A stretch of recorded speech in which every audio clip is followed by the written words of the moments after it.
Hey y'all, my name is Amar, and I've been doing tutoring for genetics for a very long time. And the issue with this class in particular for genetics is that there's not a lot of support for this class, unlike lower level biology classes. And I've always felt like students come to, they show up for help at the last minute. And I really wanted to have some sort of a way how students can, study at home and succeed in genetics, especially because genetics can be very complicated and there's a lot of terms to remember.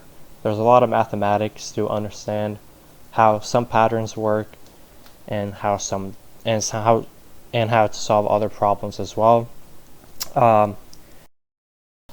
But like I said, I really want to focus on helping students succeed in genetics, especially because, like I said, there's not a lot of support being given for this class, and I really want to do that.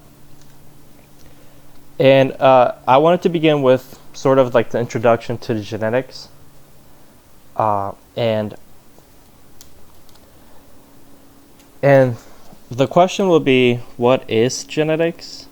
Because after all, we are trying to study genetics. So genetics is a study how heritable traits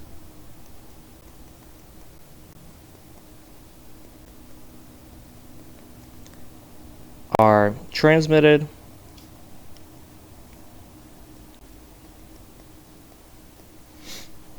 from one individual to another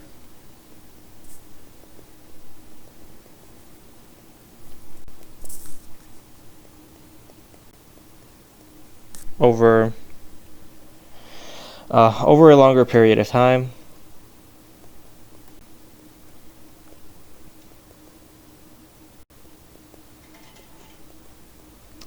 Also, genetics looks at what these heritable traits are composed of. So that's another thing.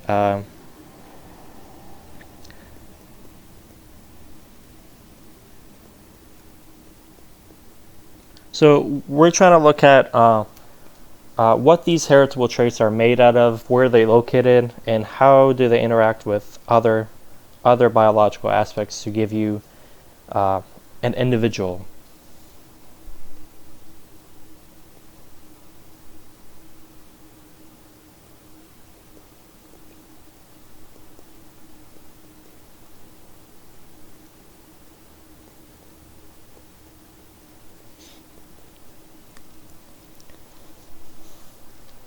So to kind of summarize this point, if you take a look at the image on the right for Figure 1, you have two images of sort of. If you look on the left, is the ancestor of the watermelon, and then if you look on the right, it's the modern watermelon, and this class is basically looking at, how did we get to this point? How do we get to the point where we have a watermelon that's extremely sweet, extremely watery, compared to something that doesn't look as appetizing as they had it before? And you can find so many of the same examples in other aspects, like dogs and cats. So all genetics is looking at how can we study these traits, how are they transmitted, and what are they made of, where can they be found, and things like that. Geneticists also look at the entire sequence and analyzing the differences between individual species from one another, and they can use that to make reasonable assumptions to determine which individuals are more closely related to one another. So I mentioned something called a heritable trait. So a heritable trait is also sometimes referred to as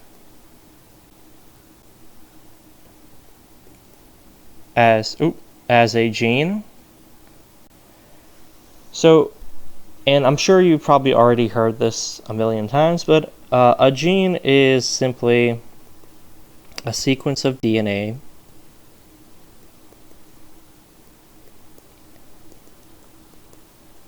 that encodes for a particular product, like a protein or some sort of a RNA molecule.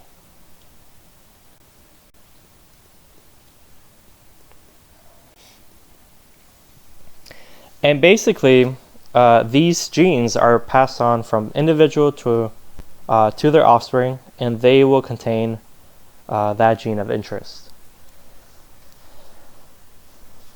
So, because of this, there is some variations to genes as well. Each gene has an allele. So, an allele is a variation of that particular gene.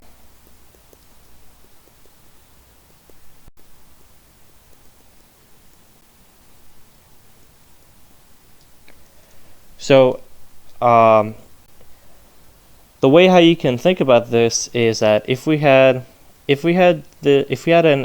gene that encoded for a flower color, for example,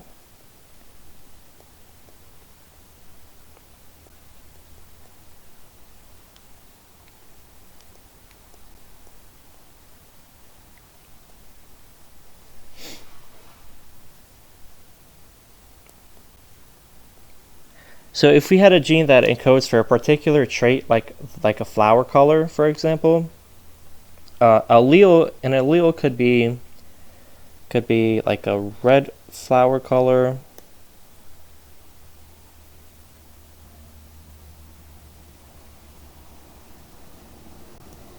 or a blue one,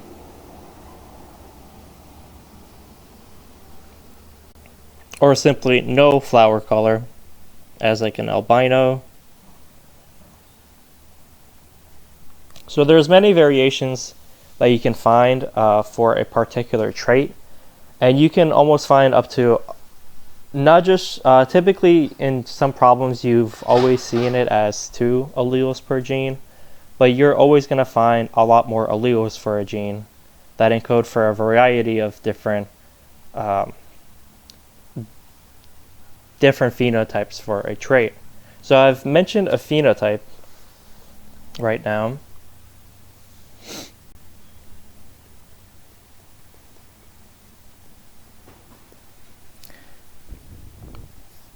So a phenotype is basically the expression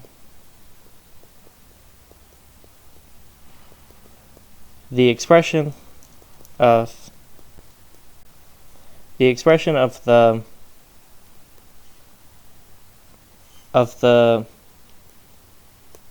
the genes present in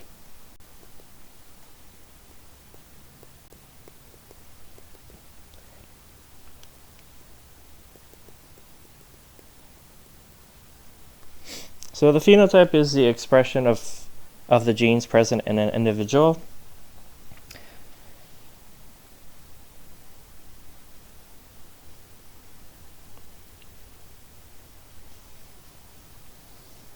So another thing is, so these genes present in an individual are typically referred to as the genotype. The genotype is the entire set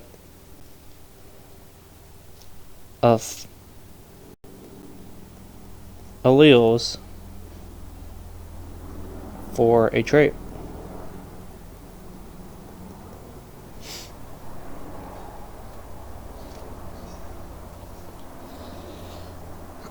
So basically what you can do from that is you can compare the genotypes between certain genes to look at how certain species are related to one another. For example, cyanobacteria, they contain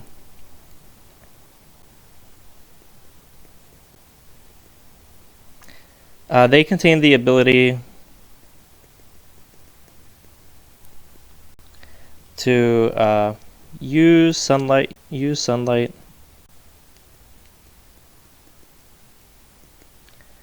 to produce sugar. So what you can do there is you can find the species that all have this gene, this same sets of genes that are used to use sunlight to produce sugar, and you can combine them into a single part of your phylogenetic tree as a group, and they're all related to each other. But that's basically the general gist of genetics and what it is, and that's basically it.